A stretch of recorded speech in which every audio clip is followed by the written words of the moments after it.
За сайн байцгаана. Өнөөдөр би та бүхэндээ Хураангуй теолог төслийн 5 дахь том доктрины сэдэв болох ариун сүнсний талаарх доктрины 3 хичээлийг та бүхэндээ танилцуулах болно. За өнөөдөр бид 22 дугаар хичээл буюу ариун сүнсний талаарх доктрины эхний хичээлийг та бүхэндээ хүргэе.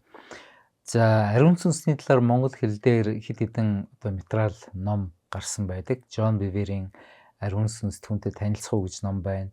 Рейнхард Бонкегийн ариун сүнс гэдэг бас ном байна. Дерек Принсийн ариун сүнс гэж ном байна.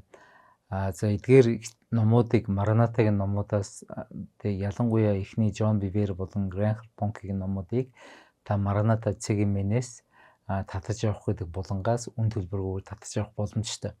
За Дерек Принсийн ариун сүнс гэдэг номыг та Мараната YouTube сувгаас аудио хэлбэрээр нь бас сонсох боломжтой. Мөн Гэрэлт applications та энэ хүн номыг бас татаж авах боломжтой. За Джеймс Жилетийн бичсэн ариун сүнсний ажил гэдэг бас нэг ном байна. Вейн Грудмийн Библийн он сургаал гэх мэт энэ ном дээр байгаа. За өнөөдөр би та бүхэндээ ариун сүнс гэж хинбэ гэдэг талаар ярихаас өмнө та бүхэн Библийн дараах ишлүүдийг дэлгэцэн дээрээс харж байгаа. За эдгээр ишлүүдийг та бүхэн уншаарай. Тэгэл унших юм бол ариун сүнсний талаар Библиэлд өгүүлсэн маш олон зүйлийн цөөхөн хэсгээс нь яг гол ишлүүдээс нь та бүхэн сонсох боломжтой. За ариун сүнсний талаар Библиэд хуучин гэрээнээс шинэ гэрээг дуустал прогрессор таниулсан байдаг. Өөрөөр хэлбэл шууд пүл хэл ариун сүнс гэж тийм нэг юм гэсэн ийм цогц ойлголтыг нэг дор өгөөгүй, харин прогрессор баг багаар хүндрэлтэнд ариун сүнсийг танилцуулсан байдаг. Жишээлбэл Эхлэл 1:2 дээр хуучин гэрээн дээр ариун сүнс бол Бурхны бүтээлийн нэг хэсэгт бас байсан гэдэг зүйлийг хэлж байгаа. Хуучин гэрээн дээр ялангуяа Израильчүүдийн дунд Бурхан өөрийнхөө оршихугаар бууж ирэхдээ ариун сүнс эдийн дээр бууж ирсэн. Иш үзүүлэгчдийн дээр, хаадын дээр, тахилчдын дээр гэх мэтлэнгээр ариун сүнсний хүмүүсийн дээр бууж ирээд ажиллаа хийгээд буцаад ингээд ариун сүнс явж исэн тухай өгүүлсэн байдаг. За хуучин гэрээн дээр ялангуяа Месея буюу зовлонт зарц гэж Исаи ном дээр өгүүлсэн. Тэр хэсгээр ялангуяа энэ ариун сүнсний тослогоо Месея болох Есүс Христээр бууж ирэх тухай.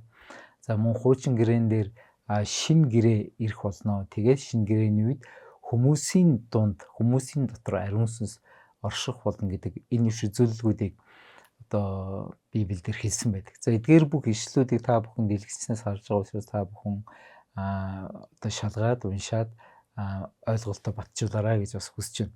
За шинэ гэрээний үед бодвол Бурхны хүү Есүс Христ хүн биеэр бууж ирэх үед онгон эмэгтэй хэвлэлд ариун сүнсээр бүрэлдсэн тухай Библиэд бичсэн байдаг. Мөн Иохан Баптист Месияг таних тулд түүний дээр ариун сүнс бууж ирнэ гэдгийг бас мэдсэн. Мөн Есүс Христ болвол тэр Месия болвол ариун сүнсээр баптизм хүртээгч нэгэн гэдэг зүйлийг Иохан Баптист болвол хэлж ирсэн.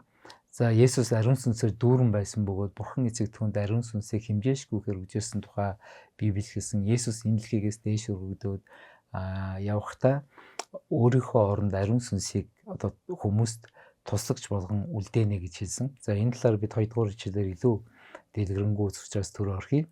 Есүс итгэгчдийн дотроос амийн гол урсгална гэж ариун сүнс итгэгчдийн дотор ажиллаа хийх тухай, итгэгчдээр дамжуулан ажиллах тухай бол Иохан дээр бас хэлсэн байдаг.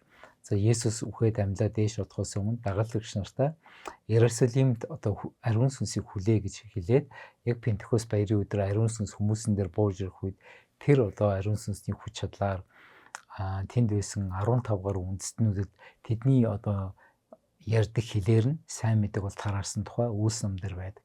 За энэхүү ариун сүнсээр чуулган мэндэлж чуулган бий болсон цагаас ахуулаад Есүст итгэсэн хүн болгон тэр ариун сүнсийг хүлээж авч тэр ариун сүнсний хүч чадлаар шинэ гэрээний нэгэн хэсэг болж ариун сүнсний гэрчлэлээр хизээж хараагүй тэр Бурхныг Аава хэмээн дуудах тийм Бурхныг таньж мэдэх ийм зүйл мэдлэгтэй болсон. Тэгээд Библийн олон багш нар бидний амьдарч байгаа цаг үеийг Пентекостоос Есүс Христийг энэ дэлхий дээр хоёр дахь удаага ирэх цаг үеийг ариун сүнсний цаг үе, чуулганы цаг үе гэж бас хэлдэг юм а. Тийм учраас ариун сүнс бол бидний амьдрал өнөөдөр хамгийн ойрхон бидний үнэхээр эзний үгийг дагаж ойлгоход чиглүүлж байдаг ийм чухал нэгэн байна.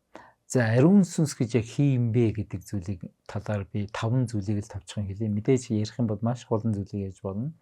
За нэгдүгээрх нь ариун сүнс бол Бурхан Эцэг, Бурхан Хүү Есүс Христийн нэгэн адил Бурхан юм а.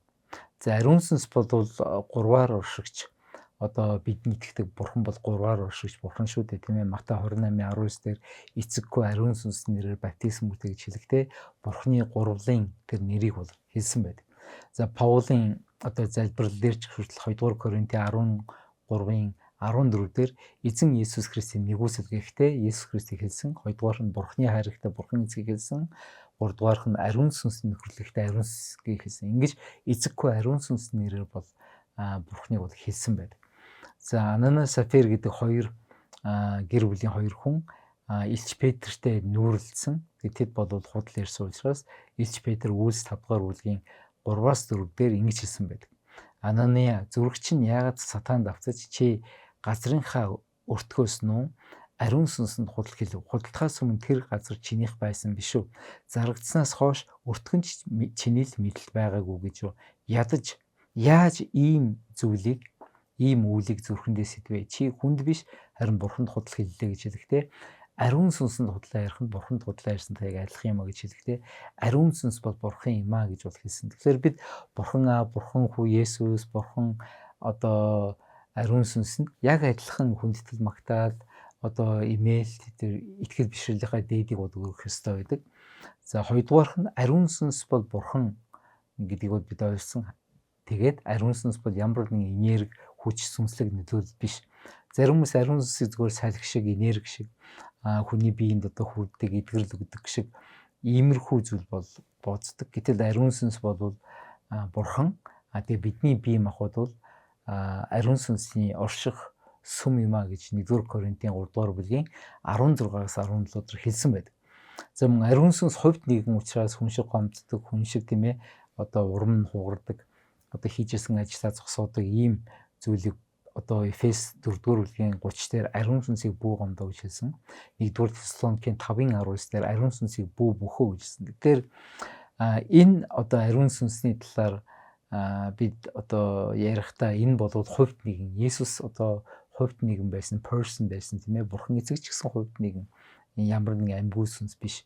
Яг ариун сүнс бас яг тийм ээ хувьд нэгэн өөрийн гэсэн зан чанартай, өөрийн гэсэн функцтэй, өөрийн гэсэн тодорхой эрх мэдэлтэй. Яг л Бурханы гурвал дотор төгс үрд мөхийн Бурхан оршин байсан тэр мөн чанараар байдаг нэг юм а гэдгийг бол бид ойлгох ёстой. За ариун сүнсний талаар Есүс хэд хэдэн чухал мэдгдлийг бол хийсэн байдаг. Иохан 14:26 дээр туслагч буюу миний нэрээр эцгийн минь илгээх ариун сүнс гэж хэлсэн. Иохан 15:26 дээр эцгээс гарах үнний сүнс болох туслагчийг би та нарт эцгээс илгээхэд гэж хэлсэн. Иохан 16:7 дээр туслагч та нар дээр ирэхгүй. Би явахгүй бол туслагч та нар дээр ирэхгүй. Харин би явбал түүнийг та нар дээр илгээнэ гэж бол хэлсэн. Тэгэхээр энэ саяын Есүсийн 3 хэлсэн мэдгдлээс 3 зүйлийг бид харж байна. Нэгдүгээрх нь эцэг Бурхан Есүс нэрээр ариун сүнсийг илгээдэг. Есүс эцгээс илгээсэн ариун сүнсийг илгээдэг. Ариун сүнснээс ариун сүнс эцгээс илгээгдэж Есүсийг гэрчилдэг гэсэн ийм зүйлийг бид харж байна. Тэгэхээр Бурхан эцэг, Бурхан Хүү Есүс хоёр ариун сүнсийг илгээдэг гэсэн энэ ойлголтыг Ромын 8:9 дээр бол маш тодорхой хэлсэн. Энэ дээр ариун сүнс бол Бурханы сүнс, ариун сүнс бол Христийн сүнс юм а гэж. Өөрөөр хэлбэл энэ гурав бол салшгүй нэгэн хэсэг юм а гэдэг зүйлийг Ром 8:9 дээр хэлсэн. За энэ дээр хэрв Бурханы сүнс үнэхээр та нарын дотор оршиж байвал та нар мах бодоор бус харин сүнсээр байна. Хэрв хэн нэг нь Христийн сүнс, хэн нэгэнд Христийн сүнс байхгүй бол тэр түүнийх биш гэсэн. Тэгэхээр Бурхан эцэг Бурхан Хүү Есүс, Бурхан ариун сүнс гурвлаа нэгдмэл нэг Бурхан хизээч бие биеийн салшгүй ийм нэгдэл байдгийм а. Бурханыг төлөөлдөг, Есүс Христийг төлөөлдөг нэгэн бол ариун сүнс юм а гэдэг зүйлийг biz харж болно. Гэхдээ Бурхан Хүү Есүс, Бурхан эцэгтэй адилхан нэг зинданых гэж бид бас ойлгох ёстой. За 3 дахь чухал ойлголт ариун сүнс гэж яг хин юм бэ гэдэг 3 дахь чухал ойлголт бол ариун сүнс тийм ээ бурхан чанарын хувьд бурхан эцэг, бурхан хүү Есүс байдаг. Мөнхийн хүчрэх сүр жавхлантай мөн чанартай боловч функцийн хувьд ялгаатай гэдэг зүйлийг бид ойлгох ёстой. Жишээлбэл Есүсийг инэлгэдээр бүрлэхэд Лукийн 1:35 дээр хэлсэнчлэн ариун сүнсээр тэр одоо онгон эмэгтэй одоо хевлид болол хүн болж бүрэлдсэн байдаг. За Илч Паулийн одоо үйлчлэлийн хүч чадал нь ариун сүнсээс байсан юм а гэдэг үгийг Ромын 15:19 дээр ингэж хэлсэн байна. Тэмдгүүд болон гайхамшигын хүч ариун сүнсний хүчээр ажилласан тул гэж хэлсэн. Тэгээ тийм учраас би Иерусалимаас Илураким хүртэлх нутгаар Христийн сайн мэдээг бүрэн дэлгэрүүлсэн гэсэн. Ариун сүнс л хүний зүрх сэтгэлийг өөрчилж чадна гэдгийг Иохан 16:8-аас 11 дээр хэлсэн. Энэ дээр ингэж хэлсэн. Тэр эрэхтэй нүгэл зөвхт байдал хийгээд шүүлтийн талаар ертөнцийг зэмлэнэ. Өөрөөр хэлбэл тэр хүн дотроо би яагаад ийм муухай юм хийчихв гэдэг энэ өөрийгөө зэмлэх гэмших энэ сэтгэлийг ариун сүнс өгдөг. Нүглийн тухайд гэвэл тэр тэд надад үл итгэнэ. Зөвхт байдлын тухайд би эцэгтэй очино. Та нар намайг дахиж исгарна. Шүүлтийн тухайд бол энэ ертөнцийн захираг шүүгцэн гэж Есүс хэлсэн. За ариун сүнс л Есүс итгэгчдийг дахин төрүүлдэг тухай Иохан 3 дугаар бүлгийн 5-аас 8 дээр одоо Никодемд Есүс одоо маш тодорхой хэлсэн байдаг. За энэ хэсгийг та бүхэн өөрсдийнхөө Библийг дэлгээд уншаасаа гэж хүсэж байна. За ариун сүнс гэж яг хинбэ гэдэг тал дээр дөрөв дэх гол онцлог зүйл бол ариун сүнс бурхан учраас бидний аврал, бидний шинжлэлд тийм ээ одоо шинжлэлийн төлөө ажилтдаг юм а гэдэг зүйлийг ойлгох хэрэгтэй. Тит номын 3 дугаар бүлгийн 5 дугаар эшлэлээр ариун сүнсний шинтгэлээр, шинжлэлээр аварсан гэж үзсэн. Тэгэхээр ариун сүнс биднийг гэмшүүлж, ариун сүнс биднийг өөрчилж, шинчилж, биднийг Есүс Христтэй адилхан болгож ингэж аварч байдаг юм а гэдэг зүйлийг хэлсэн. Ромын 8:11-гээр ишлэлдэр мөн үхэгсээс Есүсийг амьдуулсан нэгний сүнс та нарын дотор оршвол гэсэн. Тэгэхээр Есүсийг үхлээс амьдуулсан тэр хүч чадалтай сүнс бидний дотор Есүс итгэгчдийн дотор байдаг юм а гэдэг зүйлийг бид үнэхээр ойлгох хэрэгтэй байдаг. За 5 дахь одоо гол зүйлийг хэлээд өнөөдрийн хичээлийг өндөрлөе. Ариун сүнс бичээсийг бичих удирдамжаар хангасан. Тэгэхээр Библийг нэг талаар бичигч нь хүн, нөгөө талаар тэрийг бичих санааг өгсөн, тэр онгодыг өгсөн, тэр чиглүүлгийг өгсөн, тэр одоо илэрхийлэл ойлголтуудыг өгсөн нэгэн бол ариун сүнс. Тийм учраас бичээс нь ариун сүнс ба хүний хамтын бүтээл гэдэг талаар ойлголтыг бурхны үгийн талаарх доктрин гэдэг хичээлийг та унших юм бол үзэх юм бол маш тодорхой ойлгоно.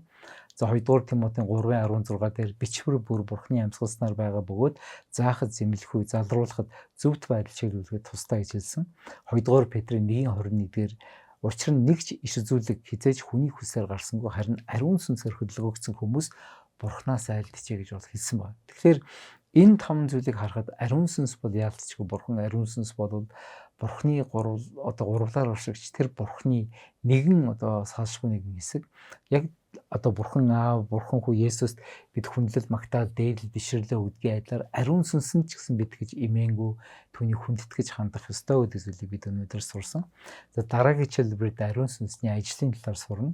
Тэгээд дараагийн хичээлээр уулзах хүртэл түр баяртай. Эзэн таныг ивэгэ.